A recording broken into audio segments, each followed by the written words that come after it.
Pembuluh darah. Pembuluh darah merupakan bagian dari sistem sirkulasi tubuh manusia. Fungsinya adalah untuk mengalirkan darah dari jantung ke seluruh tubuh dan mengangkut darah dari seluruh tubuh menuju jantung. Pembuluh darah terdiri dari beberapa lapisan, diantaranya sebagai berikut. Tunika intima atau tunika interna terdiri atas lapis sel endotel yang membatasi permukaan dalam pembuluh. Di bawah endotel adalah lapisan subendotel. Tunika media terdiri dari sel-sel otot polos yang tersusun melingkar atau sirkuler. Pada arteri tunika media dipisahkan dari tunika intima oleh suatu membrana elastis internal. Membran ini terdiri atas elastin. Tunika adventitia terdiri atas jaringan penyambung dengan serabut-serabut elastin. Vasa vasorum memberikan metabolit untuk tunika adventitia dan tunika media pembuluh besar karena lapisan-lapisannya terlalu tebal untuk diberi makanan oleh difusi dari aliran darah. Yang pertama, pembuluh darah arteri. Arteri merupakan salah satu pembuluh darah berotot yang bertugas membawa darah dari jantung. Tugas utama pembuluh darah arteri adalah untuk membawa oksigen dan juga nutrisi ke semua bagian tubuh. Arteri mempunyai dinding yang kuat, tebal, dan juga elastis untuk membantu menjalankan fungsinya dengan baik. Lapisan paling luar dari pembuluh darah arteri dinamakan dengan tunika eksternal atau tunika adventitia yang tersusun dari serat kolagen serta jaringan elastis.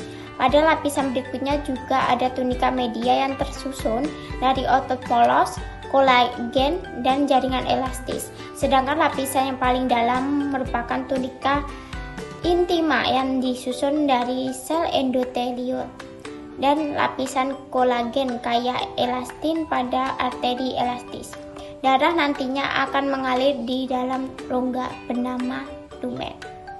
Yang kedua, pembuluh darah vena. Pembuluh darah vena merupakan kebalikan dari pembuluh darah arteri yang membawa darah dari alat-alat tubuh masuk ke dalam jantung. Bentuk dan susunannya hampir sama dengan arteri. Katup pada vena yang terdapat di sepanjang pembuluh darah yang berfungsi untuk mencegah darah tidak kembali lagi ke sel atau ke jaringan. Tunika intima terdiri dari endotelium atau selnya pipih selapis dan subendotelium atau jaringan ikat tipis langsung berhubungan dengan tunika adventitia. Tunika media sangat tipis atau hampir tidak ada. Tunika adventitia yang terdiri dari jaringan ikat longgar dengan serabut kolagen yang membentuk berkas-berkas longit. Berikut merupakan gambar arteri dan vena. Dan terdapat beberapa perbedaan antara arteri dan vena yang sudah tercantum di slide berikut ini. Yang ketiga, pembuluh darah kapiler. Kapiler adalah pembuluh darah kecil dengan jumlah sangat banyak yang menghubungkan arteri dengan vena, memiliki dinding yang tipis dan sangat kecil. Kapiler tersusun atas lapis sel endotel yang berasal dari mesenkim, melingkar dalam bentuk tabung, mengelilingi ruang silindris, garis tengah rata-rata kapiler berkisar dari 7 sampai 9 mikrometer. Fungsi sebagai penghubung darah arteri dan vena. Terdapat jenis-jenis pembuluh kapiler. Yang pertama, kapiler kontinu, memiliki celah kecil antara sel-sel endotel. Celah ini memungkinkan gas, air, gula atau glukosa dan hormon melewatinya. Yang kedua, kapiler fenestrasi, memiliki celah kecil antar sel sekaligus pori-pori kecil pada bagian dindingnya, sehingga memungkinkan mengalirnya molekul yang lebih besar. Yang ketiga, kapiler sinusoid, memiliki celah yang besar sehingga memungkinkan molekul besar untuk melewatinya. Jenis kapiler ini dapat ditemukan pada hati, limpa, dan sumsum tulang. Yang keempat, pembuluh darah aorta.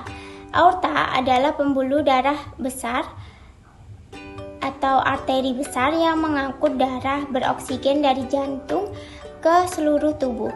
Dinding aorta terdiri dari 3 lapisan, yaitu intima, media, adventitia.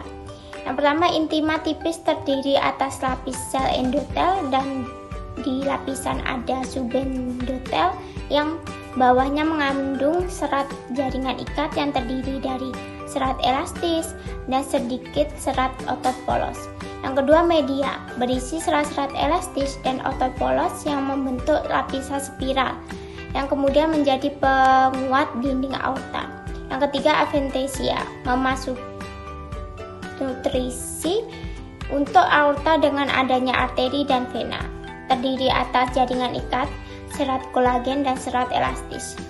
Dari yang sudah dijelaskan dapat disimpulkan sebagai berikut.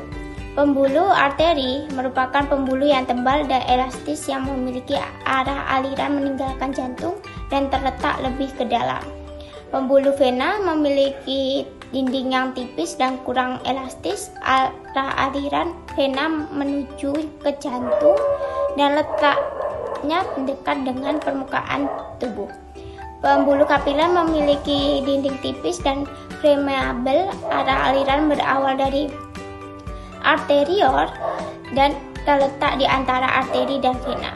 Pembuluh aorta adalah arteri utama tubuh dan arteri terbesar dalam tubuh yang bertindak sebagai sumber pasokan utama aliran darah beroksigen ke seluruh tubuh. Itu yang dapat saya jelaskan mengenai perbedaan pembuluh darah. Saya ucapkan terima kasih. Om Santi Santi Santi Om.